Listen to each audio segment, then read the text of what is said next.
Allez, bonjour à tous, j'espère que vous allez bien. On se retrouve pour une vidéo sur Dogecoin. Donc on verra purement de l'analyse technique, hein. Je vais pas commencer à rentrer dans le fondat de cette crypto, mais d'un point de vue technique, c'est difficile à dire, mais Dogecoin est en train de nous faire un bottom potentiel. Voilà, on va voir tout ça dans cette vidéo. Donc d'un point de vue monthly, donc on commence toujours l'unité de temps sur la plus grosse, hein. On va être sur du monthly. Bon, je vais pas détailler ce qui s'est passé là, ça ne sert plus à rien vu que il y a peu de chances qu'on y retourne, parce que si on y retourne là, après, théoriquement on a une grosse zone d'imbalance là à venir combler, hein. Là, ici là, cette zone, de toute façon si je mets le volume profile, on va le voir. Voilà, on voit qu'il y a des gros gaps là dans le volume profile. Donc théoriquement cette zone doit être comblée. Maintenant, bon, vu l'amplitude de prix qui nous a fait à la hausse, j'y crois moyen qu'ils reviennent chercher, à la limite qui revient partiellement combler des zones d'imbalance. Pourquoi pas si on a un gros crash, hein, ils pourraient revenir chercher ces 2-3 centimes de dollars, ça serait possible. Qui retourne maintenant à 0,05, j'ai du mal à le croire. Faudrait vraiment, ça serait peut-être la fin de la crypto, hein, parce que bon, là on serait vraiment sur, tout le monde vendrait, hein, là, enfin déjà, là il y a déjà pas mal de gens qui ont vendu à perte, parce qu'on a quand même fait un moins 92%. Ouais, 80, si on va chercher là, on serait sur un moins 99%. Bon, après, toujours en prenant en compte que c'est surtout la communauté qui pousse le projet, parce que d'un point de vue fonda, on va dire qu'elle participe pas au développement de l'écosystème, cette crypto, hein, clairement. Donc voilà, donc d'un point de vue monthly, on avait fait un M-top, ici, si je me mets en clôture en close line, comme ça on le voit, tac, je vais supprimer ça, voilà, on voit M, cassure, donc top de marché et grosse correction. Et actuellement, je vais remettre ça comme ça, actuellement, on est sur un bottom très intéressant. Alors, on a fait un W, donc une structure de bottom de marché, tac, on fait un premier W là, dans un autre W, on casse, clôture, et on a rebondi, on a été rechercher notre ligne de coup, on a refait une fausse intégration, et voilà, on est reparti à la hausse. Maintenant, la question qu'il faut se poser, c'est, est-ce que ce W, qu'on a fait ici, peut inverser toute cette dynamique baissière? Voilà. Est-ce que juste un W comme ça peut inverser tout ce qu'on a fait là? La réponse est non. Ce qu'il nous faudrait, ça serait au minimum un W monthly. C'est-à-dire que là, si on fait quelque chose comme ça, tac, tac, tac, tac, ok, ce W inverse la tendance ici.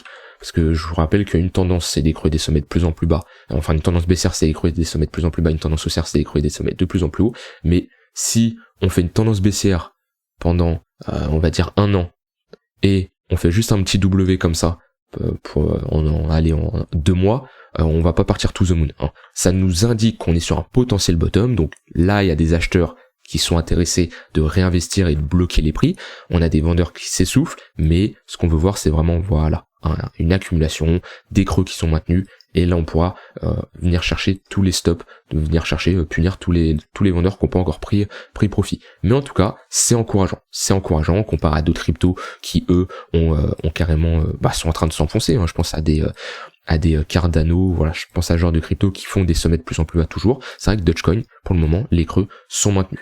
Donc la zone intéressante, c'est cette ligne de coup là, hop. De toute façon, elle est en confluence avec ce gros support. Là, on est sur un point important.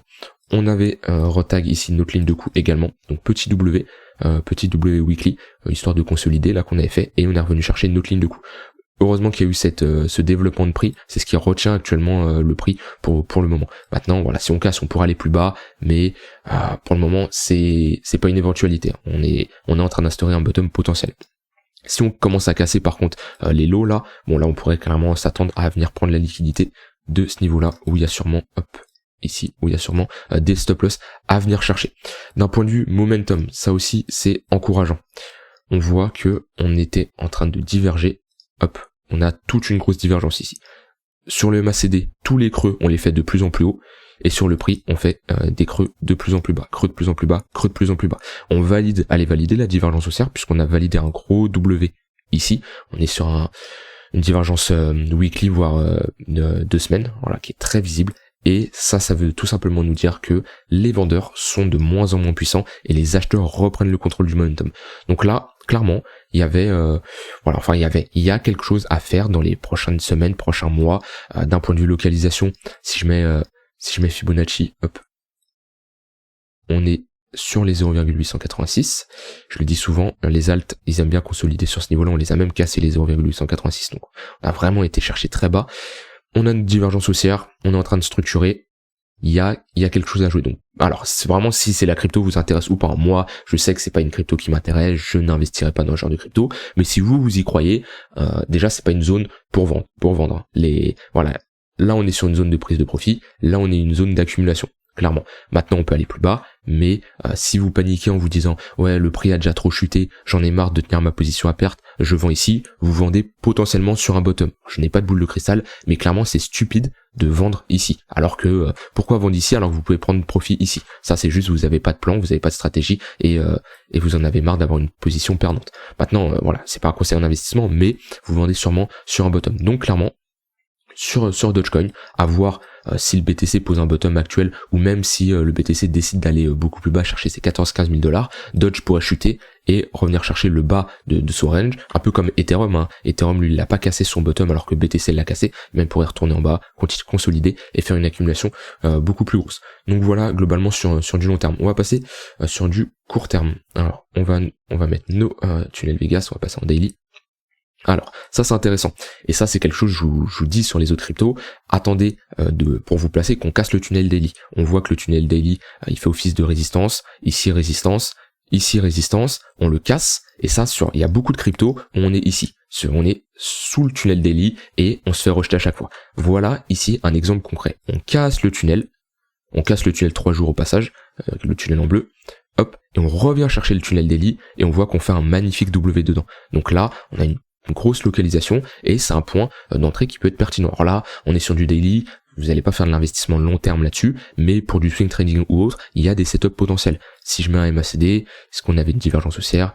On avait une petite... non, on n'avait pas de divergence haussière vu que le creux est plus haut que le précédent, donc on n'avait pas de divergence haussière malheureusement, mais on peut toujours trouver d'autres conditions momentum. Mais là, voilà, il y avait quelque chose clairement d'intéressant. On est sur le W, actuellement on consolide où? Sur la ligne de coup. Donc pour le moment c'est encourageant. Pour le moment on est plus bullish que bearish. Bien qu'on a fait bien qu'on a fait ici un M top, même si pour moi je suis pas fan de ce genre de M parce que le deuxième sommet est plus haut que le précédent et il y a deux écoles, il y a ceux qui vont dire que c'est validé, pour moi je suis pas fan parce qu'on a quand même instauré un sommet plus haut, mais actuellement on est en train de consolider sur les 0,382 de Fibo en confluence avec notre ligne de coup, en confluence avec le tunnel H4. Si je passe en unité de temps un peu plus courte, on est sur le tunnel H4. Donc là, on est sur par exemple un setup aussi sur une unité de temps plus court terme qui peut s'enclencher si on commence à instaurer des W en H4, si on a une cassure réelle ici et ici, il y a un setup qui peut s'enclencher. Mais voilà l'importance du tunnel daily que je vous dis, de le casser et de revenir faire un pullback dedans. Et là, on a clairement quelque chose d'intéressant. Maintenant, on voit le tunnel 3 jours aussi, il fait office de résistance et lui faudrait également le casser. Donc on a une compression entre tunnel daily et 4 heures. Il y avait le tunnel H1 qui faisait compression, on l'a cassé à la baisse et il fait résistance. Voilà, ici on peut voir vraiment la pertinence des tunnels. Hein. Support, on commence à consolider dedans, on le casse, résistance. On voit que là, d'un point de vue localisation, pour les day traders, les swing traders, ouais, et on a des opportunités en termes de localisation. Alors ça suffit pas, faut coupler ça avec d'autres localisations ou d'autres conditions de momentum ou de structure, mais on peut par exemple rajouter on va mettre les points pivots. Et voilà, c'est parfait. Voilà, d'un point pivot, il nous donne clairement des points intéressants. On voit qu'on fait parfaitement nos bottoms dessus. Donc là, c'est un premier exemple. Ici, il fait office de résistance aussi. Et ici, office de résistance. Donc là, on est sur des points pivots monthly. Donc c'est pareil, ça va être pour les swing trading, où là, on avait une bonne condition. Par exemple, si je mets le MACD, hop. Tac, on n'a pas... Est-ce qu'on diverge? Non, on n'a pas de divergence haussière, malheureusement. Donc d'un point de vue momentum, on n'avait rien d'encourageant, mais structure, plus point pivot en localisation, il y avait un setup. Et pareil, si vous êtes plus sur du day trading, vous pouvez mettre des points pivots weekly, voire daily. Et voilà, c'est pareil, les points pivots weekly, pareil, s'ils nous donnent des points de support et de résistance assez pertinents. Et si vous cherchez à aller encore sur du plus court terme, vous pouvez aller chercher le tunnel 15 minutes qui est ici, qui lui on va être plus sur du 15-5 minutes pour entrer en position. Mais pareil, ici, on a une confluence où on peut avoir des données précises et vous pouvez mettre aussi des points pivots. Si je m'y retrouve, ils sont mes points pivots. Voilà. Vous pouvez mettre des points pivots daily qui nous donnent des points également pertinents. Mais ça, c'est pour du court terme. Bon, dans tous les cas, c'est là, je vous donne des conditions pour trader. En tout cas, c'est les indicateurs que j'utilise. Mais voilà, d'un point de vue structure, d'un point de vue dynamique de prix sur Dogecoin. C'est intéressant ce qu'il nous fait. Le fait de, je le dis souvent hein, dans les autres cryptos, le fait de casser le tunnel daily, de revenir dedans et de faire un bottom. D'un point de ça, pour moi, c'est encourageant, Après, c'est toujours des probabilités, c'est pas du sûr à 100% qu'on va repartir à la hausse, mais le fait qu'on est consolidé dans le tunnel daily et qu'on est en train de faire des W, on revient chercher la ligne de coup, on est sur les 0,382 de Fibo, et si on instaure un autre W, et ben il y aura un setup qui pourront s'enclencher. Bien sûr, c'est pas du sûr à 100%, mettez un stop loss, gérez votre risque, mais c'est pertinent ce que nous fait notre Dogecoin. On va aller voir le Dogecoin contre le BTC. Puisque c'est important de voir s'il surperforme le BTC. Alors, ok,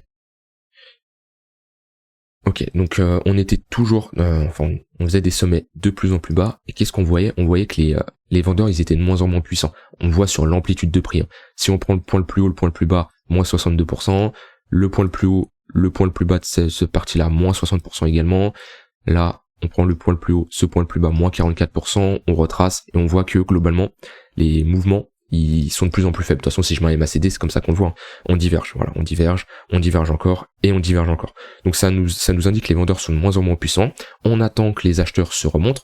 À quel moment on sait que les acheteurs se remontent? Quand les creux, ils sont maintenus. Là, les creux sont pas maintenus, il n'y a pas d'acheteurs, là, il n'y a pas d'acheteurs, et là, on commence à avoir des acheteurs. Les acheteurs reviennent, puisque le creux est maintenu, on valide un W, et tac, on voit que dès qu'on casse, on a une nette cassure. Donc pour le moment, on repart en tendance haussière sur Doge, sur la surperformance de Doge contre le BTC. Donc ça veut dire que d'un point de vue weekly, donc long terme, hein, en 15-20 minutes, un Doge peut se faire surperformer par le BTC, mais sur du weekly, voire même monthly, là, on est sur un Doge qui surperforme le BTC. Donc si le BTC fait un plus 10%, et ben le Doge pourrait faire un plus 15%. Mais globalement, on se fait surperformer. Enfin, le Dogecoin surperforme le BTC. Donc ça, c'est très intéressant. Sur du plus court terme, est-ce qu'on a instauré un top pour le moment? Non, on est sur un V-bottom ici, on a fait un W, et là on a retesté on était sur un V-top, on a retracé, on a fait un W-bottom, et là on a retesté ce V-top. Maintenant, là, attention, si on commence à venir à casser ce niveau-là, ça sera pour au minima revenir chercher notre ligne de coup, hein, toute cette zone-là qui est un très gros support. Donc, faut faire gaffe parce que là, si on casse ce niveau-là, il y aura énormément d'acheteurs qui sont piégés, vu qu'on fait un M avec un W à l'intérieur. Donc ce W, il incite beaucoup d'acheteurs à rentrer en position, puisque c'est une structure bullish. On a notre ligne de coup qui est ici, on est en train de faire support dessus, mais si on le casse, il y aura plein d'acheteurs qui seront bloqués et qui vendront à perte, et qui ça poussera le cours vers le bas. Enfin le cours, quand je dis le cours, c'est Doge contre le BTC. Mais voilà, en tout cas, Doge contre le BTC, c'est bullish en weekly. À quel moment ça deviendrait bearish? Ça deviendrait bearish si on commence à faire un M-top, ou si on commence à casser les précédents creux. Pour le moment, on est peut-être sur une continuation, à voir comment le cours réagit dans les prochaines semaines. Donc voilà, Doge BTC c'est bullish, Doge USDT c'est bullish, mais j'attendrai une meilleure accumulation. Voilà, si on commence là, si on fait quelque chose comme ça, voilà, un W là, si on casse pas ce niveau-là et qu'on fait quelque chose comme ça, là il y aura quelque chose à faire pour du long terme.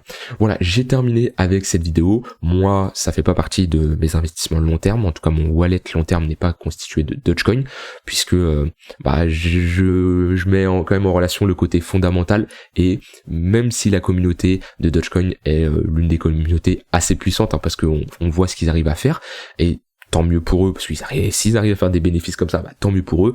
Mais pour un wallet vraiment long terme, en fait, une communauté, si du jour au lendemain il y a un problème, la communauté s'affaiblit, etc., et ben il y aura pas le côté projet, le côté fondamental pour retenir le prix, et il pourra clairement aller à la baisse. Donc je critique pas les gens qui investissent dans le Dogecoin, en fait, faites comme vous voulez, mais moi, en tout cas dans ma stratégie d'investissement, ça n'y fait pas partie. Voilà, j'ai terminé avec le Dogecoin. Si vous avez des questions ou autres, n'hésitez pas à rejoindre le Discord, et on se retrouve demain pour une prochaine vidéo. Bye bye.